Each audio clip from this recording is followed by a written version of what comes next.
Can you imagine you are traveling from New York to Delhi in 2 hours? Does it sound like fiction? Not really. Jan Friedman, a scientist from Southern California, recently got a patent approved for his innovation that would enable 14,000 miles per hour train communication running through deep inside the oceans. Today, we are fortunate to have on Friedman as our speaking guest in Fossack Radio Bars.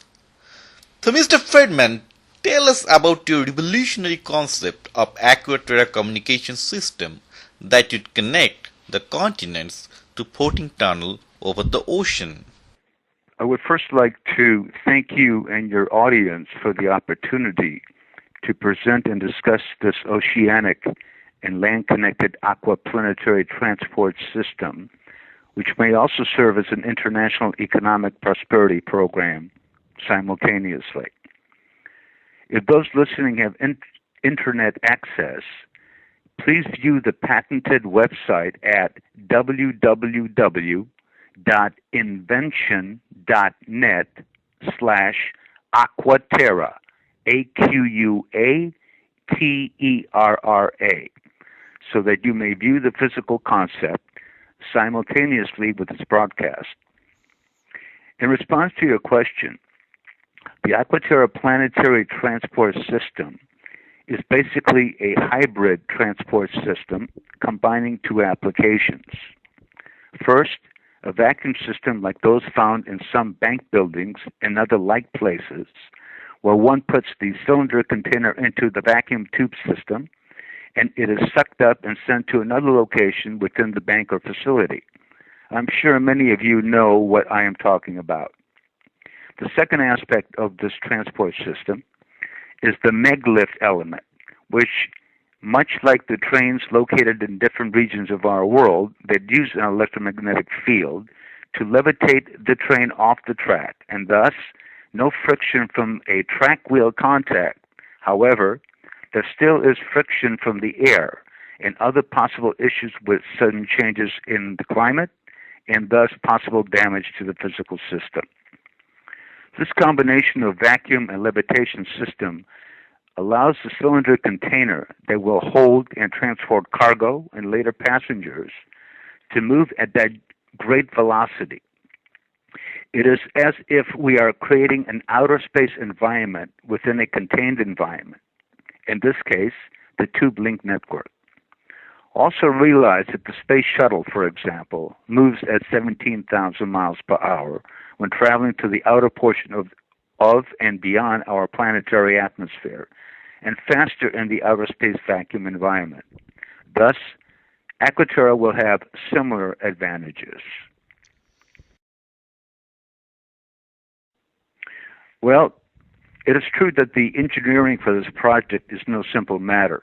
However, there is nothing that cannot be solved by our global scientific community, many of which will be working and solving many issues facing this undertaking.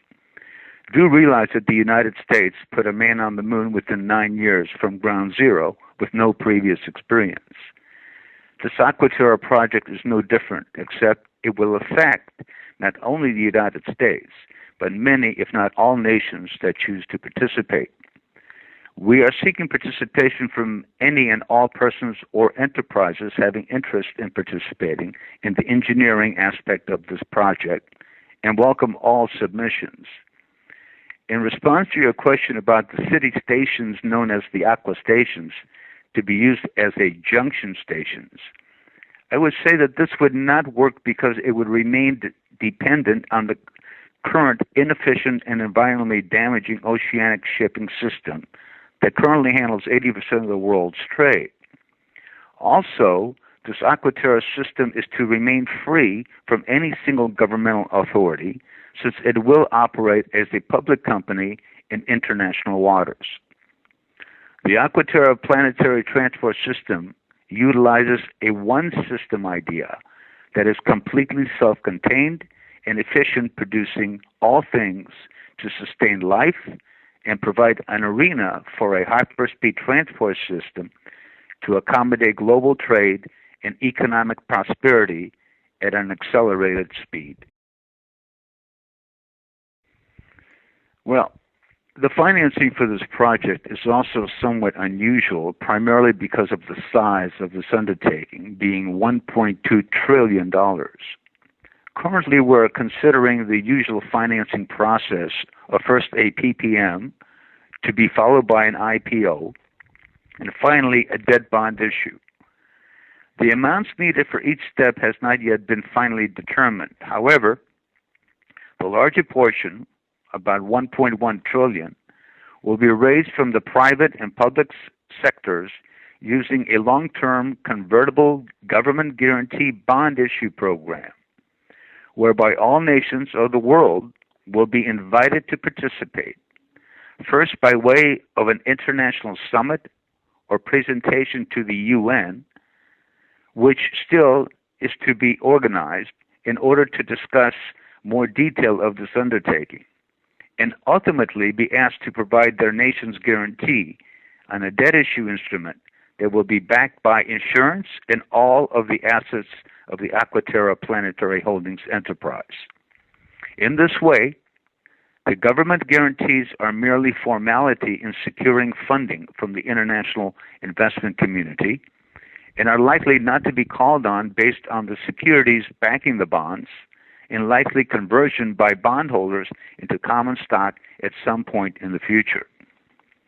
Also realize that if all nations participate with their guarantee, each guarantor nation will be responsible for a proportional portion of the $1.1 trillion debt, with no nation having a greater responsibility, regardless of size or economic strength. In return, all participating nations will receive various dividends from the transportation system's operation and profits as realized and then distributed. More on this idea is found at the project www.invention.net/Aqua-Terra website, whereby a portion of equity interest is assigned to participating nations. In response to governmental involvement, the answer is not yet. The radio program today is the first time that this project is being exposed and broadcasted on a mass scale. The idea being to have as many persons and nations hear this information so that mass consciousness can be attained. Back in 1983, when the idea first came to mind, it was presented to many nations through their consul general offices in the interest of determining if such an idea had any potential. The responses were overwhelmingly positive, and some provided letters to that effect. However, in 1983, the technology, money, and myself were not ready to undertake this project. So knowingly, I knew I would have to wait for nearly 20 years to rekindle this idea, and this time to be patented, which was granted in 2006. For now, it is important that all listening to this program today contact their government leaders to review this project idea and contact us through FOS AAC to establish an indication of interest. This project cannot be done without the cooperation and participation of all nations. The end result will greatly benefit all participating nations, not only by providing mass employment for their people for hundreds, if not 1,000 years, but education, training, and financial gains are also indefinitely there. The financing and participation of individuals and institutional investors will be through a PPM, IPO, or possibly through a private format. Having said that, we are eager to receive indications of interest to determine the best approach, and then contact all those who have indicated an interest in participating, and at that proper time. Please understand that no promises or guarantees are implied by this financing program, because risk always exists in all aspects of life, as is the case with this or any other project. However, Aqua-Terra management will take all steps necessary to assure transparency of operations and security to investors and all stakeholders. So the answer to the question is yes. Financing will be attained from the private and public sectors because of the size and magnitude of